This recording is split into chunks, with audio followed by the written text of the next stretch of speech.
that will be here in the dance barn. And then a meet and greet also on October 26th at 3 o'clock. The format for tonight is going to be that we have, as the N&E committee, we have sent to the candidates questions that we thought would be good questions to help the community kind of have a better idea of who they are and what their beliefs are. And then you can make some informed decisions. And then at the meet and greet, that gives members in the community an opportunity to ask their own questions and have a chance to have some one-on-one. So that'll be the format tonight. We are going to start by asking each candidate to share an opening statement. They will be given 3 minutes for that opening statement, which will be timed. And when it gets down to 30 seconds left, please take a look at Don. He's going to have a 30 seconds to give you a chance to know that your time's wrapping. And then we'll start with how the lottery went, starting with Linda on through Sean Chaffee. And then at the closing statements, we'll be coming back the other direction and ending with Linda.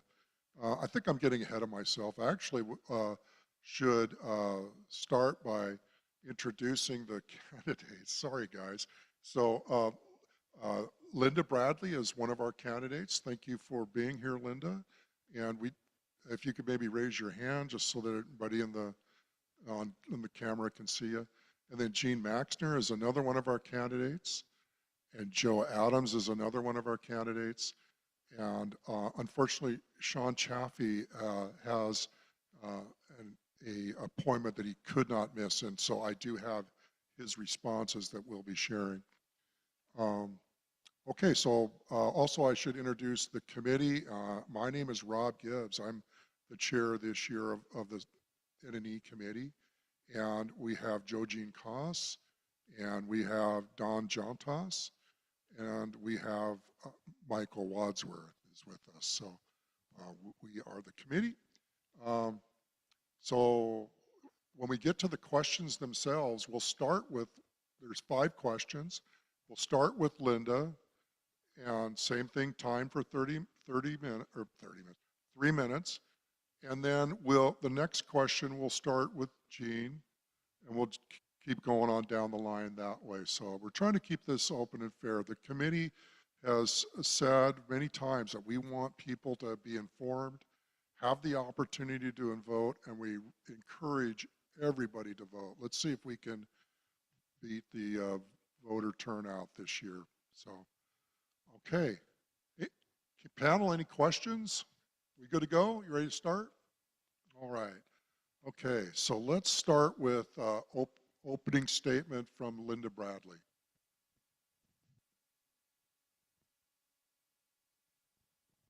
Can you all hear me? Good evening. My name is Linda Bradley. I've lived in Sudden Valley since 1996. I am retired and I live in Gate 5. I'm widowed and I have 2 grown children, a daughter who also resides in Sudden Valley with my son-in-law, and a son who lives on Maui with his family. I am proud to say I became a grandmother late last year, and I couldn't be prouder. Trips to Maui need to be expanded. I've participated in Sudden Valley politics since about 2008. I served on the board in 2011 and 2012 as treasurer. From 2015 to 2020, I served as the N&E chair. I was again elected to the board in 2022 and served through the AGM this year as board secretary for all 3 years. I worked for the association in the late 1990s in accounts payable. My experiences have given me a broad understanding of Sudden Valley and many ins and outs, as well as the good, the bad, and the ugly of Sudden Valley politics.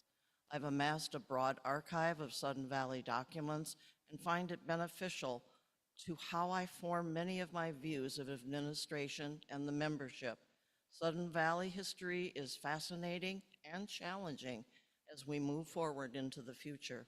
I would encourage anyone who owns a home to discover the history of the valley and how many things have changed since the 1970s when Sudden Valley was first developed. And that's my opening statement.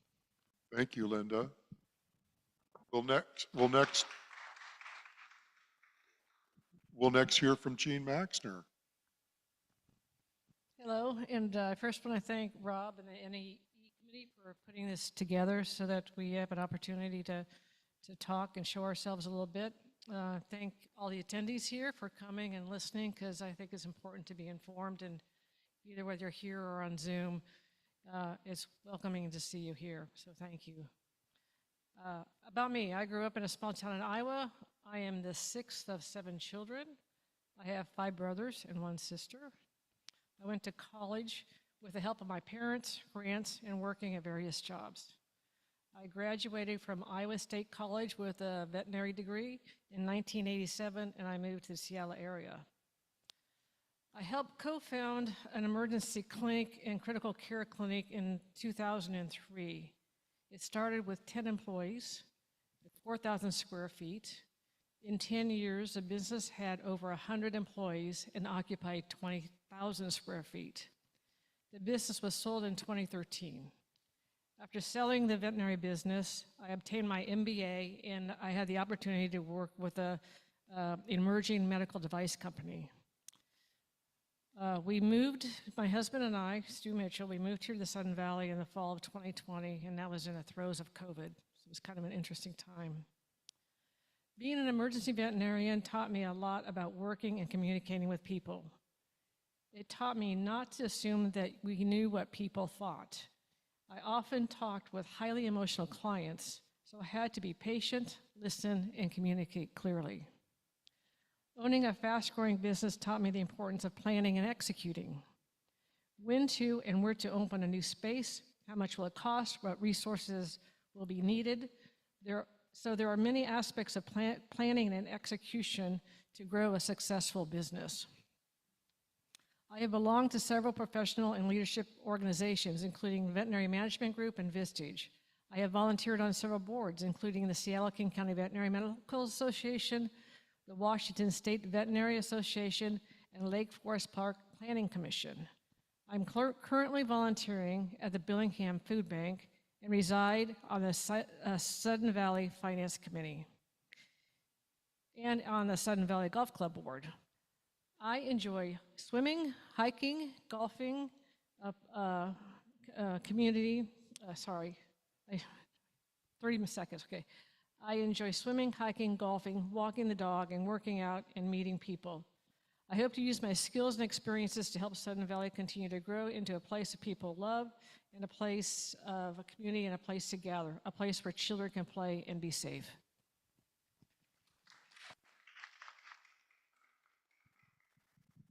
Thank you. Next, we'll hear from Joe Adams.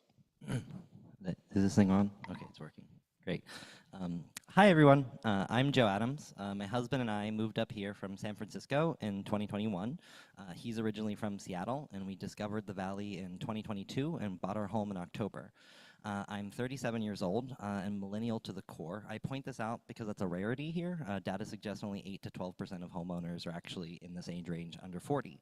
I'm also a late diagnosed autistic. I didn't take very much Tylenol, so take that for what it will. And I grew up outside of Pittsburgh. I'm the first in my family to go to college, and then the first in my family to actually leave Pennsylvania. Oh, sorry, 1 second.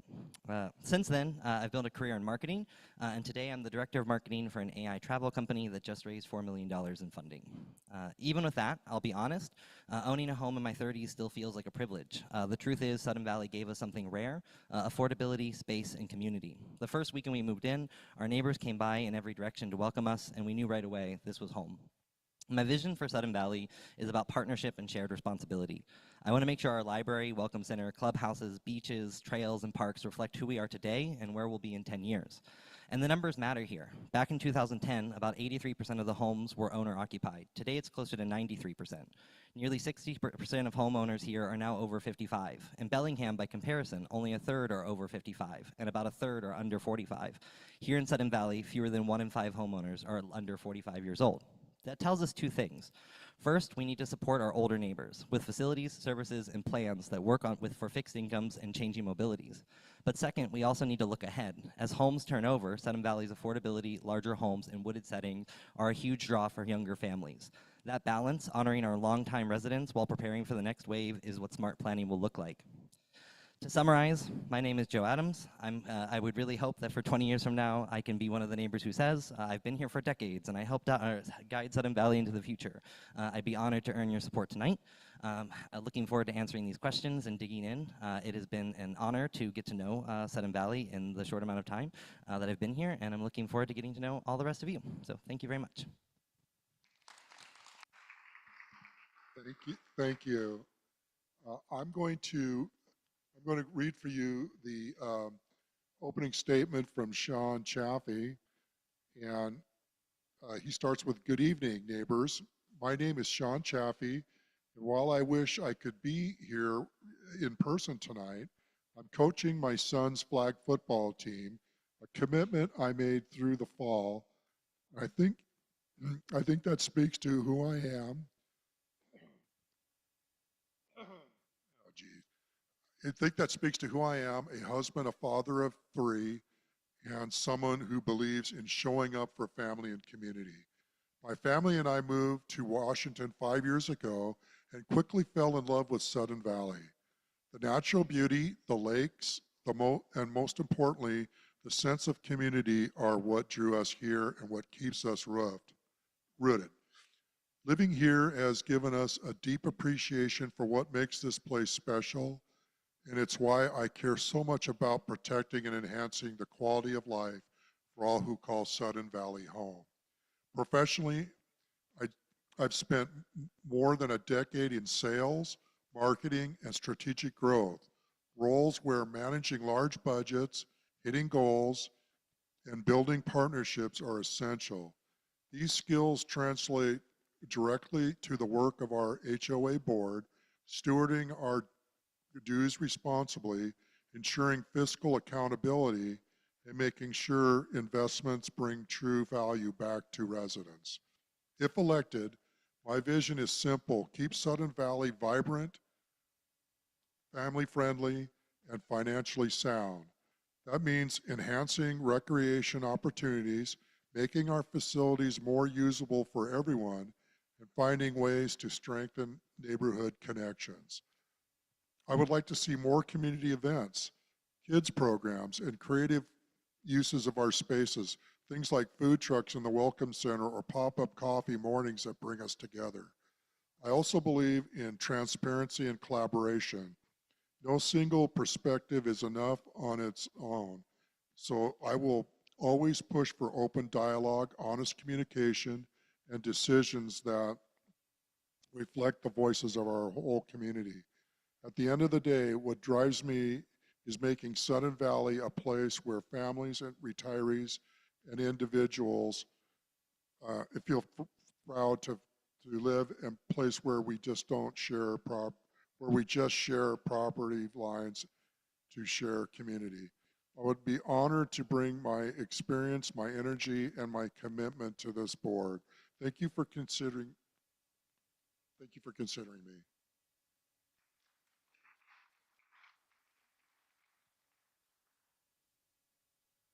Okay, that brings us to our first question. And our first question is for Linda. And this is a question that's based on motivation and skills. So what skills and experiences or perspectives do you bring that you believe will strengthen the board and benefit our community? I think I would have to say that my board service is probably the strongest background I have that can strengthen the community.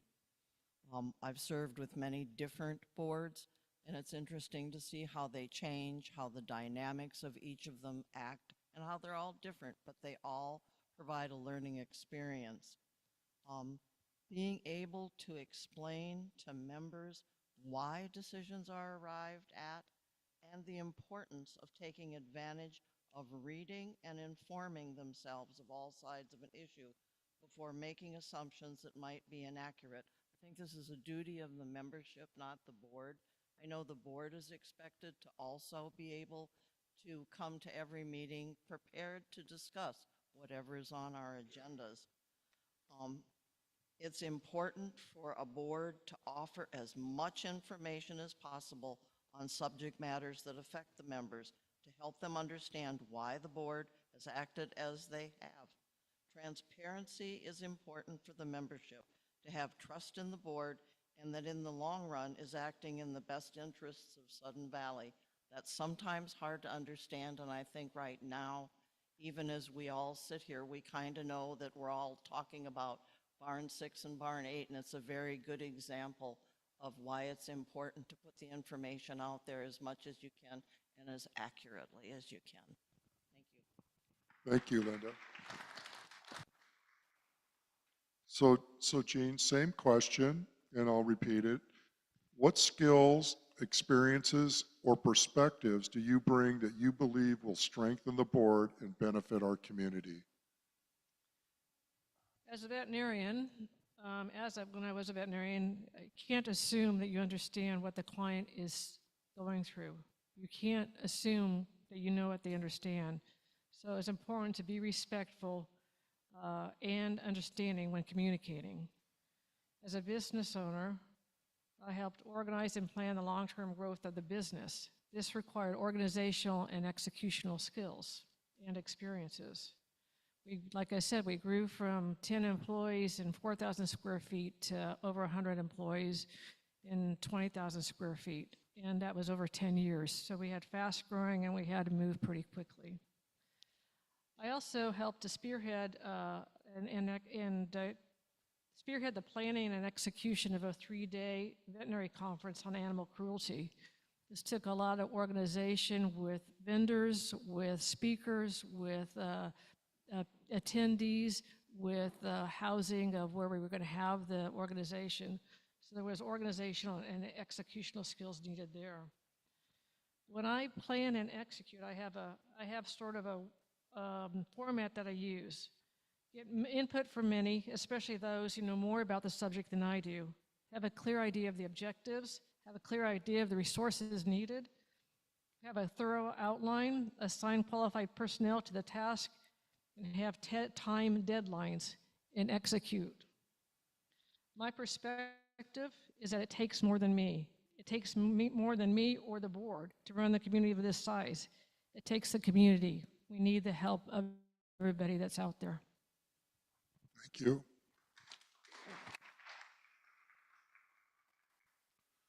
Okay, Joe, I'm going to go ahead and repeat the question. And the question is, what skills, experiences, or perspectives do you bring that you believe will strengthen the board and benefit our community? Absolutely. So I interpret that a bit as a little bit of my motivation and the skills that I was bringing. And so the way I interpreted that was my motivation comes from a simple place. I believe Sudden Valley is at a crossroads. We have a real opportunity to modernize, but right now a lot of homeowners like me and like many folks who have reached out to me don't feel reflected in the current planning. And when people don't feel heard, what happens? You get backlash.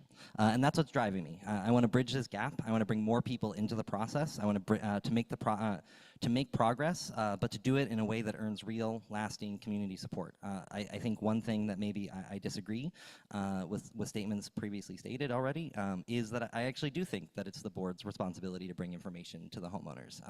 I do believe that we are at the service of homeowners, and I do think that it is a major responsibility of us to inform folks that what's going on and how it's going on, and just to assume that they're going to read on their own to figure it out is asking a lot, and as we see, that's putting a lot on a constituency that can't even be managed to do their budget sometimes. So now we're asking them to look into this. So I disagree.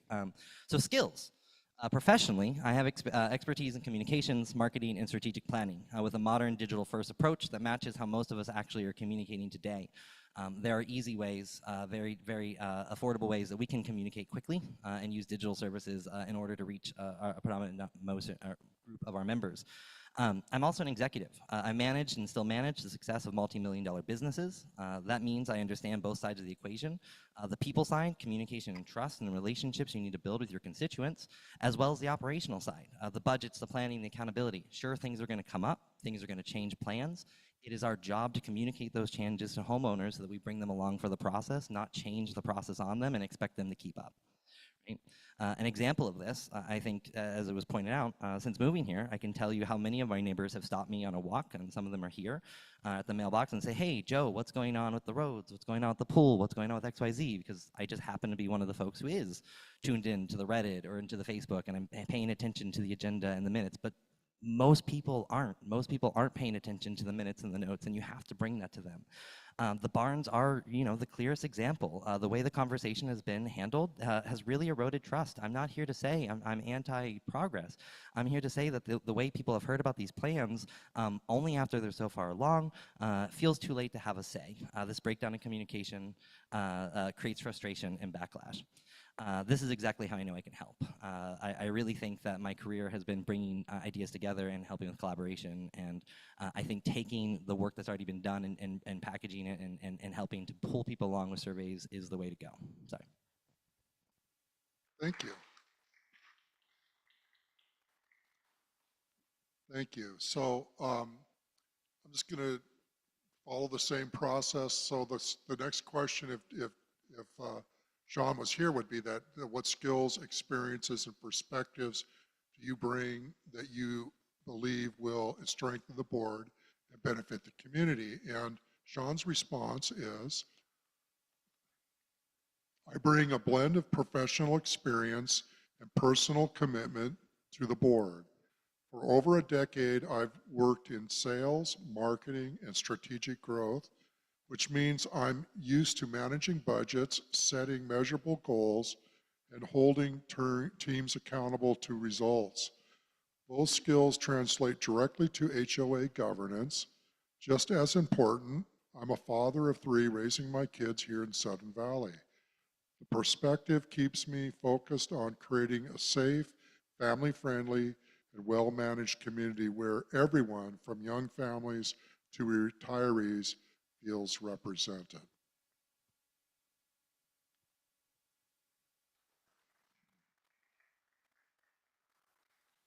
All right, now we're going to go to question 2.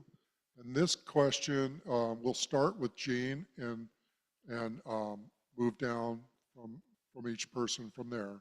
So Jean, here's the next question. Are you ready? Okay. So this involves community issues and priorities. There are many important issues currently being discussed in our community. Which issues do you feel are most important, and what approaches would you take to help address them? When I started thinking about this, I thought about this in the way of how the topics that were being addressed in many of the board meetings. And when I looked at the agenda on the board meetings of what was being discussed, I found three different buckets, really. One was safety, one was the assets, the aging equipment and buildings, and the other ones were roads and culverts. Those seem to be the 3 things that need to be addressed the most within Sudden Valley. Not that there aren't other things, but certainly those were oftentimes. So when I look at safety, so I don't think there's one priority. I'm just saying there's 3 buckets, and each of those buckets have priorities or things that need to be addressed. So falling trees, of course, in safety, right? Those need to be addressed right away. It can't be falling on somebody's house. But there's other things with safety that maybe they are important, but maybe don't have to be addressed, that can be worked on now and hopefully be used in the future. I do think that another area that is important is getting ready for a catastrophic event. That may happen tomorrow, that may happen in 5 years, or it may never happen, but that is something that we can plan for starting now and figure out how do we help our neighbors in case something serious should occur. So how you address the falling trees is make sure we have the finances and the services to be able to address those right away. How do we address something like a catastrophic event? Start getting neighbors together. I think there's a safety committee that's working on this, but, you know, help the safety committee communicate with the neighbors in the community, in the neighborhoods and the different gates, so that we can have a plan for every neighborhood in Sudden Valley if something should happen. That's something that's going to take some time with community help. Aging equipment and buildings. We lost too many buildings and too much equipment is aging. I think we do what I think the board is doing now, which is research options. Find out what's going wrong first and try to figure that out. Communicate with the community on what actions were being taken and why. I agree, communication is key, and throughout my talk, you also hear me talk about communications in different aspects. The communication is key with letting them know what we're doing and why. So you have to find out the priorities. Then last, the roads and culverts. The worst ones and the ones that affect the most people are the ones that we need to address first. And again, there needs to be money there to do that. There are different ways to raise money, but I think that regardless, there has to be some way to allocate a portion of our dues to the roads and culverts. Thank you. All right, Joe, I'll ask you the same question. There are many important issues currently being discussed in our community. Which issues do you feel are most important, and what approaches would you take to help address them? Yeah, so for me, the issue in front of us come down to really two things, modernization and trust in the board. So first off, on modernization, let's start there. I think we all know the facilities need updating, right? Like I think we can all agree, we've heard that the barn we're in is not safe. We are all in danger of our lives being in here at this very moment. I'm not joking. We are aware. We're all taking a liability being here. We know this needs to be updated. Since I've lived here, Barn 6 has been a shell of something, right? And I've been told for the last 3 years it's going to become something, and it hasn't, right? I've seen the plans. The plans are fun, right? Like I'm not opposed to the plans. What I am opposed to is the process of the plans, right? So in any long-range planning, there typically is a survey of the folks who are involved in long-range planning of what is going to be involved in the building, right? In the facilities, what's going into this. That hasn't been done. To the best of my knowledge, in the last 3 years, not a single one of us outside of the long-range planning committee have been asked. We've been told we can go to the long-range planning committee, but again, there hasn't been any call to actions. There haven't been any get out there and tell us, barn raisers to get us on the long-range planning committee. It wasn't until they had already done the plans, already committed $20,000 in architecture fees, did we hear about the plans and get told that everything was changing in Barn 6. I'm all for changing Barn 6. I've heard the news. Like, I understand that things change and the board has to make decisions. What I don't understand is why people weren't brought along, why adults in this room were not brought into that situation. And so that's one of the first things that I really think. From a modernization standpoint, let's move ahead, but let's do so with focus groups, more digital surveys, more input in sessions. There's an old saying that I really stand by, which is measure twice, cut once. And I really think that that's where we're at as a community right now. On trust, I think too many homeowners feel decisions are being made without them, and I think you see that reflected in online chatter. There needs to be more transparency, more proactive outreach, and more accountability from the board in this matter. It's 2025. If we're talking about modernizing our facilities, we also need to talk about modernizing our processes, right? Like it is absurd as a new resident that I don't hear from the board. I hear from everybody else online, and I hear about everyone else's opinions, but I never hear any point of view from the board. I have to come to the board meetings to hear the point of view of the people who represent me, which I understand, but it's a very dated practice. Oh, sorry. I lost myself. My approach is pretty straightforward, right? Listen first, plan with input, and make sure every big move has a genuine homeowner backing. That's how we move forward without dividing people, and it's telling that when both longtime residents and brand new homeowners find themselves scratching their heads asking, how did we get here? It's also telling when major decisions on major involvement, things that are included in those boards were made by individuals. There wasn't a huge amount of insight into what's going on. And I want to be clear, my pushback isn't that I think that we shouldn't be progressive or that we shouldn't invest in the facilities. I absolutely think that we should. In the next 3 years, I definitely think that there should be construction and that we should be moving forward. How we do that and bring everyone along with us is the most vital part of this process, though, if we want to stay connected as a community. Thank you very much. Thank you. So I'll read the question and then give you Sean's response. So there are many important issues currently being discussed in our community. What issues do you feel are most important? And what approaches would you take to address them? And Sean's response to this question is, the most important issues right now are fiscal responsibility, facilities, and community connection. And there are several bullet points. The first is we need to make sure dues are managed carefully and transparently with waste eliminated and investments delivering real value to residents. Next point is we also need to improve our shared spaces from recreation areas to community facilities so they're welcoming and accessible to all ages. Next point is finally, we need to strengthen the sense of connection in Sudden Valley, whether through children's programs, neighborhood events, or partnerships with local businesses. And his final point is, my approach is always collaborative. Listen first, gather residents' input, and find practical solutions that balance current needs with long-term vision.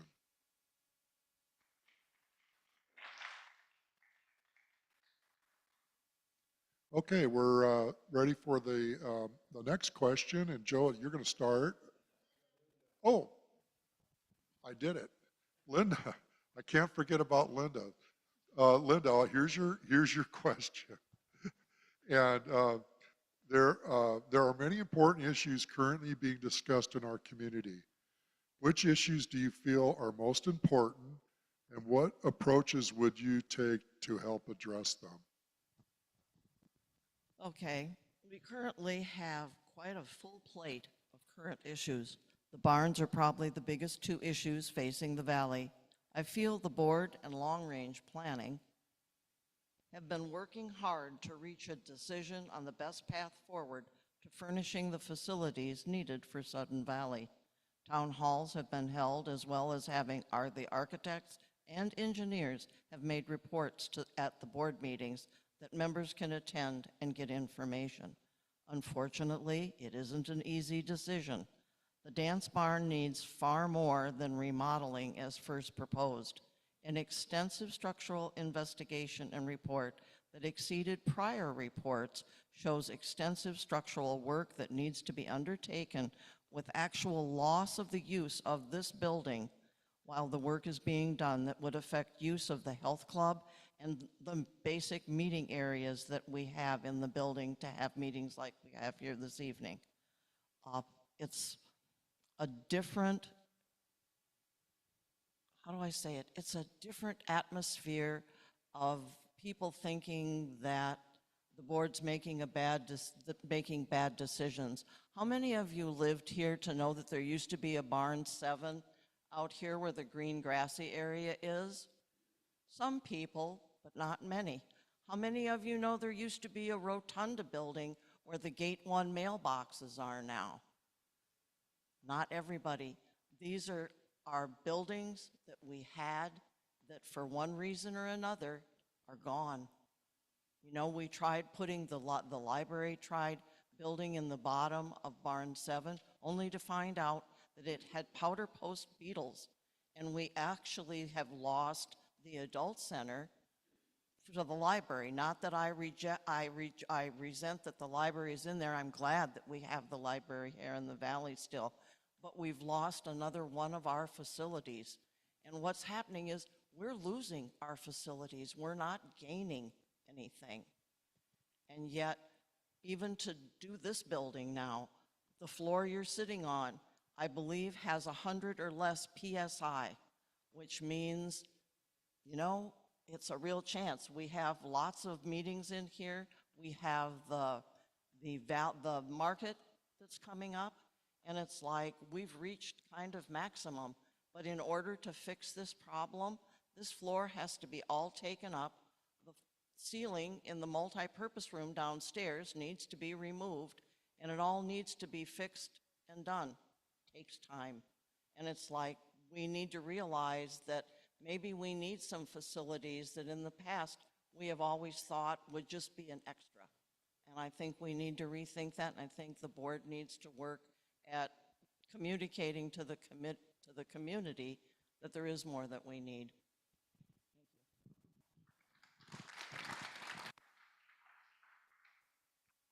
Okay.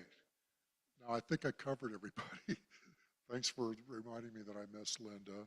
Okay, so we're on to the next question. We're going to start with Joe. Joe, let me know when you're ready to take that answer or take that question. Are you ready? Here we go. Okay, so this one involves teamwork and conflict resolution. Working on a board often involves differing viewpoints. Can you share an example of a time when you experienced conflict while working on a team, and how did you assist to resolve the conflict? Yeah, absolutely. I'll start with sort of my approach first. When it comes to conflict, I usually start with a simple assumption. Most disagreements come from lack of information, not malice. Malicious intent is rare, but when it does show up, when you see willful misinformation or a power grab, that's where I have to draw a hard line. If the issue is just that people don't have all the facts, that's fixable with communication, but once trust is broken by intentional misrepresentation, rebuilding is much harder. So my style when I do teamwork and conflict resolution is really to focus on collaboration and transparency. Maybe it's a little naive, but I like to believe at the end of the day, we all want the same thing. Safe, thriving, sustainable communities. And I've seen over and over that if you create the right space for people to share and work through different viewpoints, most people will meet you there. That's where some of the best ideas emerge, actually. To give an example, a few years back, I worked with a group of founders from very different cultures and backgrounds. Very different cultures and backgrounds. English was second language, right? We understood the word campaign as different things, which as a marketer is very hard to get people on board with you when they don't understand what you're trying to sell them as a campaign. And so we were misaligned on everything, different languages, our jargon, our priorities. Even when we framed the ideas, it just didn't line up. And these were my bosses, so like how much can you push back on them without getting fired, right? And so we had to sit down, and I was like, guys, I gotta be frank. I'm afraid I'm gonna get fired if I tell you my feedback here, but the feedback is too much feedback, right? Like too much. Let's walk through. Let's break this down. Turns out they completely understood. We worked it out. We started. They were engineers. We came at it from a logical state. Once I understood where they were coming from, I was able to spin my communication in a way that they understood in a logical manner, and we were able to move past this point of debate, past this point of stalled interpretation, because we weren't agreeing on what we thought. We were actually agreeing on the same thing, but coming at it from two different sides of the same mountain, right? And once you realize that you're on the same mountain, it's really easy to get to the top because you can start to communicate with each other as opposed to assuming that you're climbing to different summits. And that's really the best approach to teamwork and collaboration. And I think especially in this type of environment, where we do have such a vast array of different homes and homeowners and homeowner types, there's a great deal of diversity in our community, and I think that embracing that and learning that not all of us speak or understand board jargon the same is important to make sure that we bring the community together and our dues paying members. Right? So thank you very much. Thank you. Okay, so the next candidate to answer a question would be Sean, and I'll go ahead and read that question. So working on a board often involves differing viewpoints. Can you share an example of a time you experienced conflict while working on a team? How did you assist to resolve the conflict? And here is Sean's response. He says, in my professional career, I've often worked with large teams where not everyone agreed on the best path forward. One example was when a major project team I led disagreed on budget allocation. Instead of letting it stall, I created space for everyone to lay out their priorities, then built a plan that addressed the core needs while keeping us within budget. By focusing on shared goals instead of differences, we reached consensus and moved forward productively. I take the same approach on the board: listen carefully, focus on common ground, and work towards solutions that serve the greater community. And that's Sean's response. All right, so the next candidate is Linda, and here's the question. Working on a board often involves differing viewpoints. Can you share an example of a time you experienced conflict while working on a team? How did you assist to resolve the conflict? I think resolving conflict starts with listening. And it's important to do that. It's important to sit when we have architects or when we have experts come and speak to us about different things. When we listen to those things and ask questions and then listen to the answers to them rather than necessarily argue or dispute them, but then go do your own homework and understand, is there something that I can put positive toward this, or am I better not saying anything? If I have nothing positive to put through it, like your mother, you hear the saying, if you have nothing positive to say, say nothing. And it's like, it's important as a board, because you act as a board, that everyone is able to understand or at least comprehend another person's point of view, because we all have different points of view. But I think that that's really important. I think also the ability to know that we can think outside the box. I think the recent town halls demonstrated that there are people out in the community that had very different ideas than anything that was brought forward from the long-range planning committee. And it made people start, and it made the committee start to think and go, well, you know, the guy has a point. And he came and he spoke very vehemently at one of the meetings, and it was excellent because people finally took a look at that and said, you know, there's a point here that the man has to make. And that's what we all have to do, is be able to listen to someone and think that maybe there's another option that none of us have thought of yet. And I think that's the way you can help resolve these things, because the board can only move forward as a united board to find the best outcome for unresolved matters that will help the most of the people in Sudden Valley. Thank you.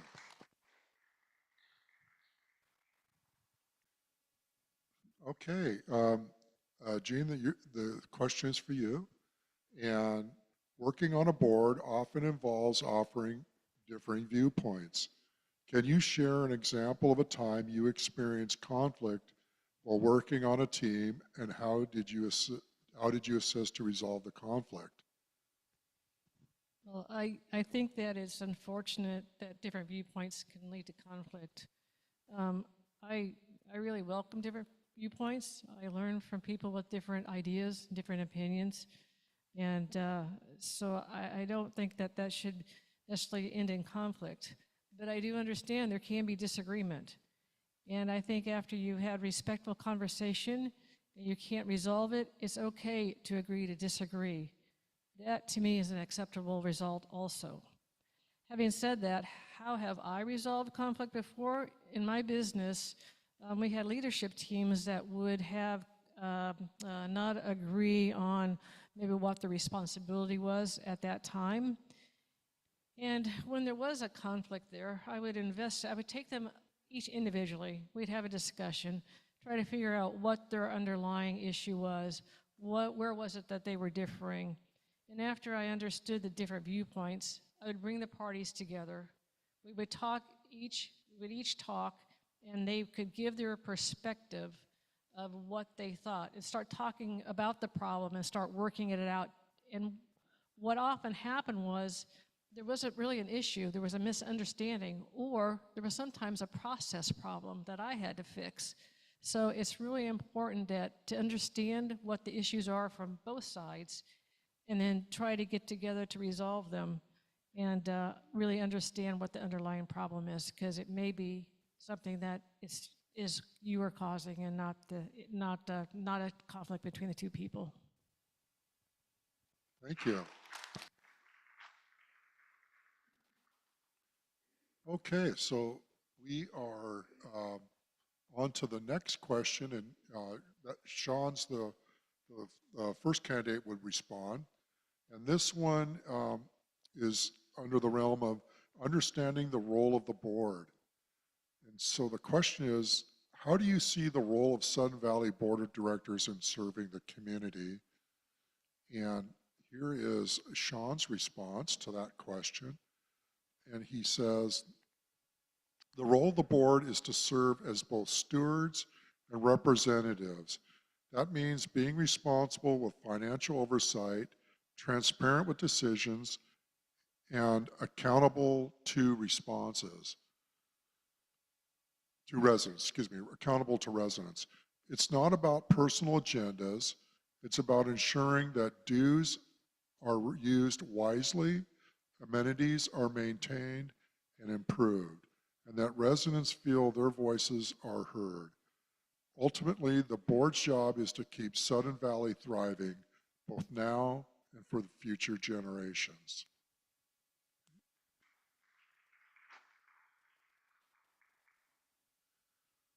Okay, so Linda, the question's to you, and it's understanding the role of the board. So how do you see the role of the Sudden Valley Board of Directors in serving the community? I think it's important for any board that they need to bring issues to the community as they arise. They need to have quality information that they're ready to provide to people because it helps people understand and trust in the transparency of it. They need to then listen to the community and provide opportunities for the community to be heard also. That's why it's really important to bring as much really accurate information that you have out there for the community so they can respond accordingly. Hopefully, after listening to the community, a decision can be reached that serves both the responsibilities of the board with support of the community for their decisions. The board only acts as a whole. And it's like, that's why it's important for us to reach a decision and also to hope that we can help the community understand why we have come to those decisions. Thank you. Thank you.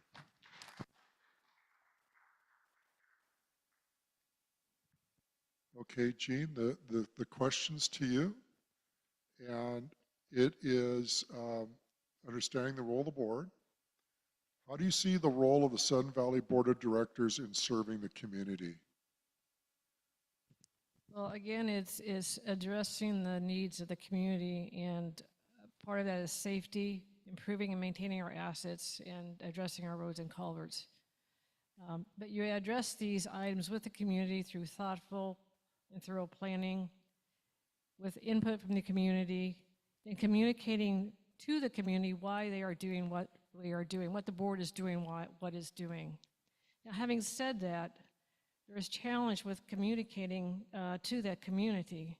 I have an example. I am running for the board, as you all know, and I was talking to a friend. I said, did you see the e-blast? What was going on with me? And my friend said, what? I don't even read the e-blast. So the whole point is, how do we reach people? People are busy. They don't have time to listen to 2 or 3 hours of board meetings. Many don't even come to town halls. They have family matters to attend to. I would like to see the board to continue to look for ways to communicate with the community and welcome their input. I think the input is welcome. It's just, how do we get more people engaged? So that's really what the issue is. There are a few ideas I have. I know you've got ideas. I don't know if they've been tried. I don't know if they'll be successful. But, consider publishing a briefing to the community in the e-blast or in the newspaper so that there's a summary and not a whole litany of this was passed, this was passed, this was passed.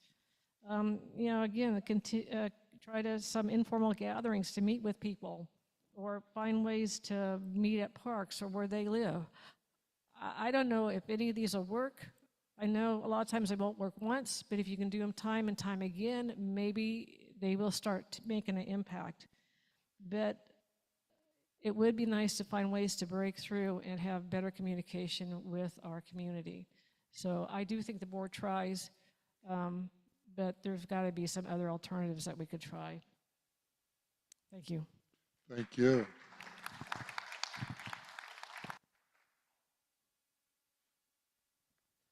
Okay, Joe, the question's to you, and it revolves on understanding the role of the board. How do you see the role of the Sun Valley Board of Directors in serving the community? So nothing wildly different from everyone else, right? The principal duty of the board, to me, is pretty straightforward. Financial stewardship of the community funds, oversight of our shared grounds, and guidance of our facilities and infrastructure. I don't see this as a political power seat. It essentially is being a volunteer operations manager on behalf of everybody else so that you don't have to pay attention all the time. We can handle the road works and the ice storms, right?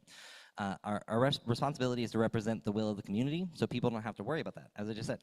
But it also means being transparent and bringing major decisions back to residents, right? Over the last few years, I think that piece has been missing a little bit. I'm not here to critique the system. I think the system is working exactly as the system is designed to work, right? And so I think what I'm here to point out is that there are modern ways in which that we could improve communications, that there are ways in which we could bring people along with us in ways that are more transparent. There are modernizations that we can take with QR codes for surveys or inputs, or ways in which that we can, sort of bridge those gaps. It also, I think, one of the things I've heard quite a bit when I have shown up to meetings or when I have come to things is that there seems to be this narrative that homeowners are apathetic, or that they just don't care, and that's why they're not showing up to vote or whatnot. And I actually, it made me dig into a whole bunch of data, or what was the census data for Sudden Valley? What are our homeowner rates? Do we have a whole bunch of vacation homes, or are people here full time? What's going on? And got very interesting, and oh, this is a vastly different and vibrant community than even I thought living in Gate 1, right? So I think that when people care deeply, when they think that their input is being heard, and in the last 3 years, I've had one vote in the advisory vote, right? And for better or worse, every decision that we pushed into the advisory vote has been ignored or has been taken in a different direction. And I know there are good reasons. I know there are good reasons. It's just, it doesn't reflect well. And as someone in marketing, communications, and PR, you got to control that narrative a little bit, and you got to get ahead of that, and you can't just let it fester and become something else, because then other people are spouting things, and people who are apathetic and not paying attention start to pay attention and are getting that information from sources that are giving us wrong information. And so the board has to be on top of that and be the source of communication to the homeowners, and making sure that that's occurring. And that's really what I think our job is, right? It's to handle the stuff like the wildfires and the tree repairs and the things that the rest of us are too busy dealing with our families to deal with. And then when the big things come, bring that back, have meetings, have surveys, get buyer input, look for a majority opinion, and move forward from there, so that people can go back to their lives and stop paying attention. So, thanks. Thank you. Okay, here's our last question of for the evening. And this is in the realm of financial oversight. And this goes to you, Linda, first. How would you approach making financial decisions that impact both the short-term needs and the long-term health of Sudden Valley?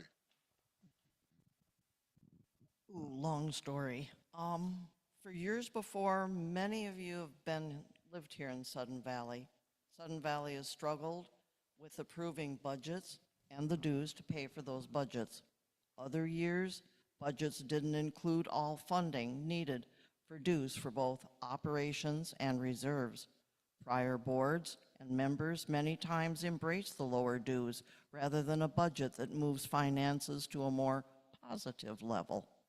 If you read the reserve reports as a member, you should know that our level of funding for our association is badly underfunded and eventually will require special assessments if we continue even with our existing facilities.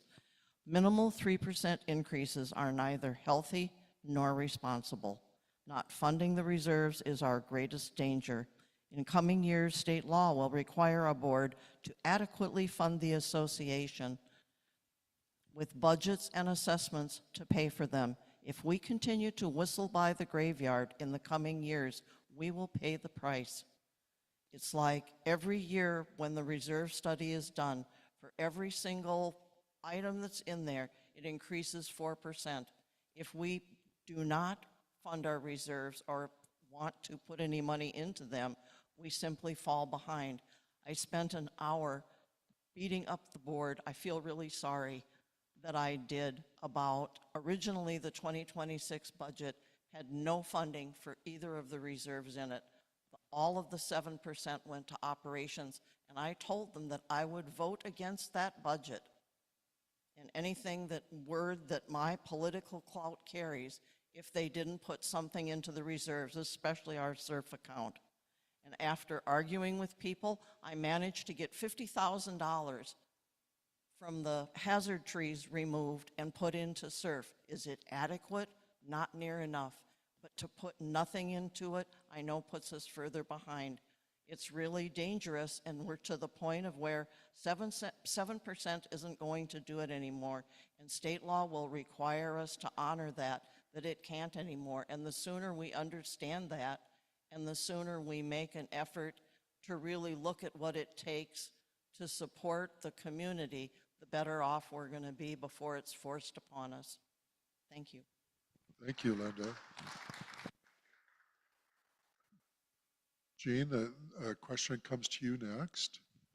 And how would you approach making financial decisions that impact both the short-term needs and the long-term health of Sudden Valley? So I have the same concerns as Linda does, and I was at that meeting, and I did voice also that I thought some should go into the reserve, certainly more than it did, because once you don't allocate it into the reserve, once you put it into somebody's budget that they can use, it will be gone. So there really won't be anything for the reserve. So I voiced Linda's concern with that. I ended up looking, I was curious. So of communities that are cities, towns that are 7,000 people or so, which I think is what Sudden Valley is, around 7,000, right? I looked at to see kind of what they provided. So I found Chehalis, Black Diamond, and Sultan. They all have about 7,000 people population. And they provide for their cities, a mayor, city council, fire department, police department, public works. And they can do that because these cities have taxes that they can put to their people. They are able to pay for them through sales tax and cities tax and levies if they want. So they have the abilities that Sudden Valley doesn't seem to have with what we're getting. But we're still the same size. Now, yeah, we don't have a police department and some of that, but we still have many things that need to be supported. We have buildings, and we have roads and culverts that if we don't have those, we're not going to get around this community. So we are a community of 7,000 run by volunteers and residents. Like I said, we don't have sales tax or city taxes or other taxes to help pay for our needs. So financing this community is difficult, but if we're going to maintain and fix what we have to, what we have and what we want, we have to pay for them. And I don't see any way around not having that 7% increase in the foreseeable future. Thank you. Thank you. Okay, Joe, the same question is going to come to you, and here it is. How would you approach making financial decisions that impact both the short-term needs and the long-term health of Sudden Valley? Yeah, absolutely. So to echo, Linda and Jean, our dues are exceptionally low. As somebody who did a lot of research before buying in, we are paying very low dues, especially for what we are expecting those dues to cover in terms of costs and in terms of facilities. And it would make sense if we had properly invested in the maintenance and things over time, but we really haven't, right? And so we've sort of created this like real pickle of a situation in which our infrastructure is aging. We don't have the reserves to fix it. We're kind of stuck in a sort of death spiral in which we can't increase the dues any more than 7%. And frankly, I think there's a lot of community back and forth on that. I think there are some folks who agree with me that the dues are very low and we'd be okay with a higher due increase. And there are other folks who are frankly a no, right? And I'm not here to come out and say, oh, we got to raise dues. Like I know that's not going to get me voted to the board anytime soon. But I do think that there is a discussion as a community that we have to have over the realities of the funds that we have and the economic realities of where we are today, right? With inflation being what it is, the cost of goods being what it is. So with that in mind, I do want to say that I do think that this board and those joining it are in an interesting position where we're going to have to figure this out, and we're going to have to some things are going to get cut and some things are going to get lost, and we got to think about that from a modernization standpoint, right? One thing that was brought up today was sort of, which was interesting. I saw it on Facebook, weird, but like, oh, we spend $60,000 on the views, and is that something we should be spending money on? And I want to avoid getting into a nickel and diming of the budget of what we should or shouldn't be spending money on, and a lot of those things should be left to the board, right? Like I do think that wildfire management, the land management, those things are board decisions. As Gene mentioned, though, in business, when you give an operational department a budget, they will use that budget for the entire year, right? And so I do think that there is a level of oversight in terms of like, is this money going to the right places? Do we need to be spending X, Y, Z in those places, right? And maybe it means we're underfunding our wildfires. Maybe we're underfunding certain places, and that needs to be addressed. It's the big things though. It's the places where I think we get ourselves into trouble, and I'm not really sure how we handle it. Is when we have to go around the dues and start bringing in loans or special assessments or things of that nature, right? It's in those places where I think that if we have to consider those, we have to put up the guardrails. We have to have a barn raiser and bring everyone together and explain to folks what we're doing and why, and get a majority approval, right? Like I'm not saying we need to get the 1,600 budget approval, but you need to get at least most of the homeowners who are paying attention to agree that they're on board with those big financial decisions and then move forward, right? And I think that's where we're at, is that I don't think anyone disagrees. I think that they just want to be heard and involved in this decision so that they feel like they're being valued as homeowners in modernizing our future. Thank you. Thank you. Okay, then the last candidate it would be Sean Chaffee, and I'll read the question and share his response. So how would you approach making financial decisions that impact both the short-term needs and long-term health of Sudden Valley? And here is Sean's response. I believe financial decisions should always balance the short-term needs of residents and the long-term health of our community. That means his first point is being disciplined about budgets. His next point is asking tough questions to eliminate waste.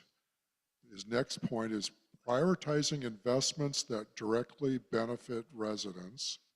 And the final point is planning long-term so that we're not just fixing today's problems, but also building for the future.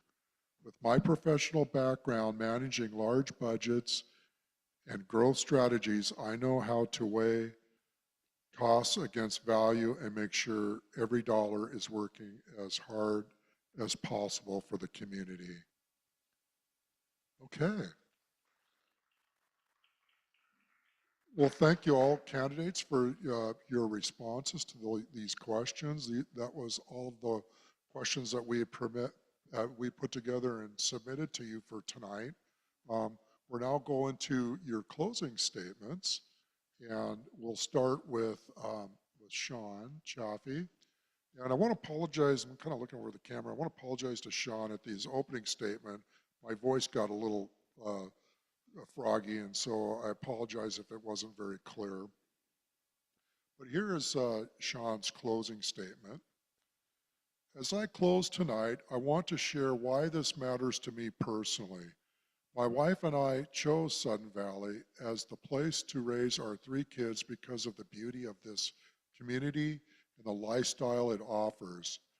That's what drives me to make sure Sudden Valley remains a safe, welcoming, and vibrant place where families, retirees, and individuals of all ages can feel proud to live. I believe in accountability, transparency, and follow-through. I believe in using our dues wisely, keeping our facilities strong, and expanding recreation opportunities that bring neighbors together. And most importantly, I believe in listening, making sure every voice in our community is heard and represented. If given the opportunity, I will bring energy, dedication, and commitment to building a stronger, more connected Sudden Valley. I would be honored to earn your trust and your vote. Thank you. Okay, next, Joe, your closing statement, please. Hey guys, thanks for having me. Thanks to everybody on the board or who's running for the board. There's a lot of passion. I think it's interesting. Not interesting, I think it's good, right? You always want to see more people come out and try to get involved. So hopefully we can see more of that in the next couple of weeks, right, as we get more folks in. When I opened tonight, I said that serving on the board wasn't about politics or power. It's about stewardships, about neighbors stepping up to care for the community we all share. After everything we've talked about tonight, modernization, trust, financial oversight, and balance, I believe that thread still holds true. We've talked about modernization. Yes, our facilities need updating. We've also seen how the process of doing that matters as much as the projects. We want to make sure that we're not eroding confidence in this matter, because this is a major improvement for Sudden Valley. And one of the things as a board member that I would pledge to do is work closely with the Long Range Planning Committee and the communication staff to help bridge this gap, to help use my skills to get this out to as many homeowners as we can, as well as get homeowner input back to us as quickly as possible. Knowing that those town halls were super important for the Long Range Planning Committee makes me realize that we need to be doing more of that, right? Like if there's more feedback, more information coming through, that would probably handle quite a lot of our issues, right? Measure twice, cut once. We talked a lot about trust. Too many neighbors, I think, feel that they're being decisions are being made without them. And given the stability and age of the homeowner base, I understand how insulting that could feel. That the pushback is dismissed as apathy. These are people who have invested decades of their lives here. At the same time, we have newer families and younger buyers who are entering the valley, drawn by the affordability and the bigger houses. We need to respect both groups, and we need to figure out how both of those groups can work, right? Pump track is a great example of like where those two audiences might be disagreeing, right? And how we could probably work to figure out how that could come together a little bit better. When we talk about finances, I think we all understand the sort of like issues that we're having and the area we're at, right? I think we're in a bit of a pickle, and whoever's on the board is going to have to figure out how to navigate this. I think that there are paths forward. I do think that at some point we're going to have to figure out how we fill the reserves, how we fund these facilities. That's going to require outside investment. We're going to have to bring people along for that, right? And I think that if we can get more homeowners on board with that idea, we will see less pushback and a greater involvement in our futures together. Finally, when we talk about balance, despite perceptions, Sudden Valley isn't a retirement village. The median age of homeowners here is about 41.2.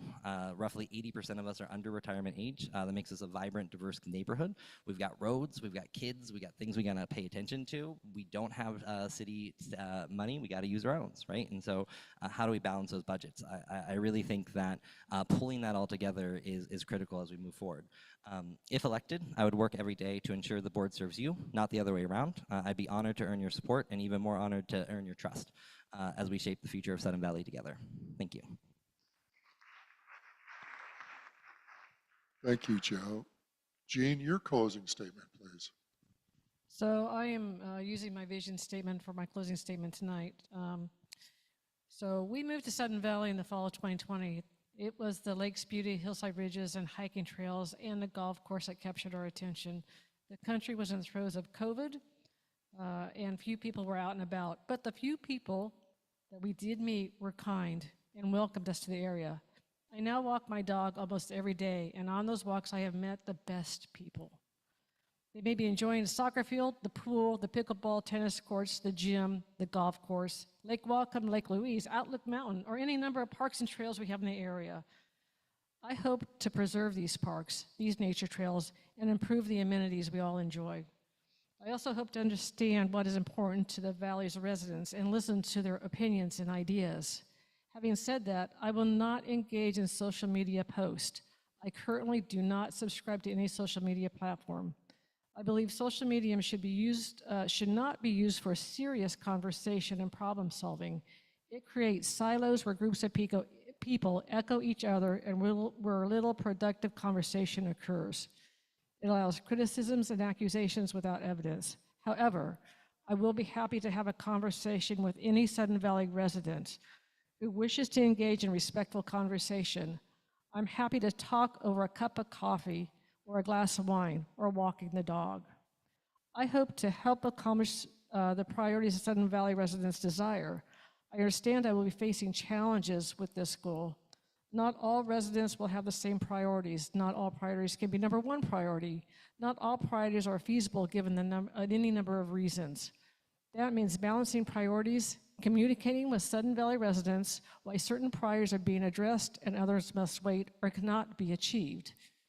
I will be fiscally responsible when voting on decisions that involve Sudden Valley's pocketbook. I would like to keep the dues as they are, but that is not realistic, especially given the needs and desires of the community. We have buildings that require attention. We have union workers who will continue to see pay benefit increases. We have storms blowing down trees. We have culverts and roads that need fixing. We have amenities that need upkeep, and inflation is forever going up. So unfortunately, I see dues going up, but I hope at a modest rate. This is my vision for Sudden Valley, a beautiful place where good people live, a community where people talk to each other over coffee and not a keyboard, a place where people can agree to disagree but move forward to improve and support the community, a place where we support and maintain the necessities while providing amenities for the community. Thank you. Thank you, Jane. And then, thank you. And then, Linda, your closing statement. Not going to be the same. There are always various options to managing Sudden Valley. Before we reach the point of no return, those serving on the board and the community need to realize the needs to have the valley continue forward. They are not often easy decisions or popular decisions, but necessary. I've learned that past actions of former boards color how the members see the board now, even though they made none of those decisions that have shaped current sentiment. In many ways, serving as I have, I realize that there is a legacy that we who serve are judged by, rather than actions currently taken. Mistakes and misdeeds of the past continue to paste labels on the backs of those currently serving. As a cautionary bit of advice, it takes broad shoulders to serve as a board member. That being said, I hope you will all vote for me, because I'm ready to still take it on for another 3 years. Thank you, Linda. Thank you. Well, Linda, Jean, Joe, and Sean, thank you so much for being here tonight, preparing. Why don't we all just give them a nice applause. Thank you. Thank you. Just a couple of things I want to share before we go ahead and close. There will be a second candidate forum on October 11th. That's Saturday, October 11th at 6:30 here at the same time. Same format with the questions that we'll prepare and send to them. And then on Sunday, October 26th, there is a meet and greet, and that is when community members can come and spend some time talking to candidates and asking your questions and getting a better chance to get to know them. And I really encourage you to come. I want to thank all of you that are out here tonight. In this process, as we get ready for our AGM election, you, the members, are the most important part of that process, because you make the decisions on who is going to lead us, measures, and please take the time to consider those things carefully. Along that realm, our election services, Unilex, mailed the paper ballots that are go out to everybody, whether you opted in for an e-ballot or not. Everybody is going to be receiving a paper ballot and booklet in the mail. For the non-U.S. Members, that went out on the 22nd, a couple days ago. For the U.S. members, that went out today in today's mail, so it will be coming to you in the next couple of days. For those of you that did opt into the e-ballot, those initial texts and emails probably came to you, if you opted in early, came to you today, this morning, about 9 o'clock. And staff is going to be sending, if people are opting in and if they're kind of waiting to see and they fill out the form and opt in, those that information will be sent to Unilect each week. And you have up until the October 31st to submit your e-ballot at 4:30.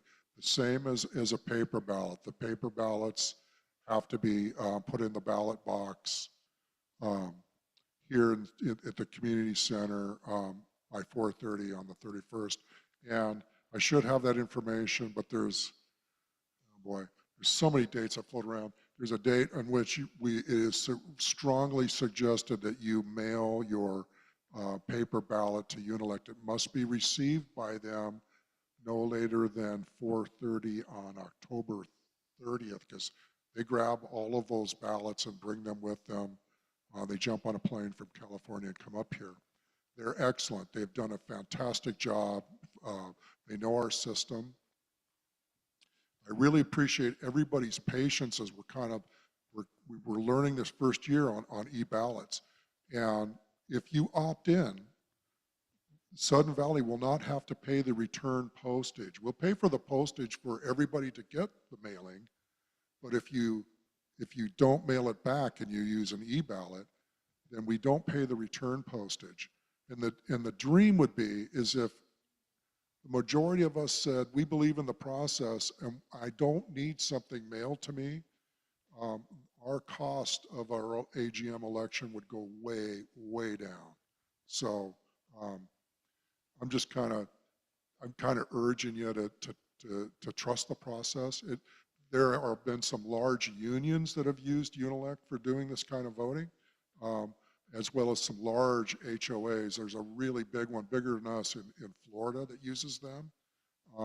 Your information in terms of your email and your cell phones is protected, and as well as when you hit submit, then on that e-ballot, that data is encrypted in their the tool that they use. I'm forgetting something I wanted to say about it. Yeah, give it a try. I am. Yeah. Oh, when you open the link, when you open the email or the cell phone link, you will see the exact same thing that you would see with your paper ballots on your dining room table. You'll have a booklet and a ballot, and you'll click on which candidate you would like to place your vote with, and on the measure, yes or no. And then once you hit submit, they won't accept a paper ballot, whichever comes first, whether the e-ballot or a paper ballot. Am I throwing too much information at you? Because there's been a lot of questions. And I really appreciate people who've submitted questions to us. Rob, can I make a statement? Yes, please. I found this out today because I signed up for the online ballots. I found that it came to my spam or my junk mail. So if you've signed up for online voting, look there if you haven't seen anything already, because it's maybe sitting in your spam or junk mail. Because I went, voted mine, got my answer back and everything else, and I have to agree with Rob. Please, if you're considering it, do online voting. Thanks, that's all I've got. Thank you. All right, everyone. Well, have a fantastic, safe evening. I see refreshments back there. Please have something to eat. I'm going to stick around for a little bit if you have any questions about the voting process.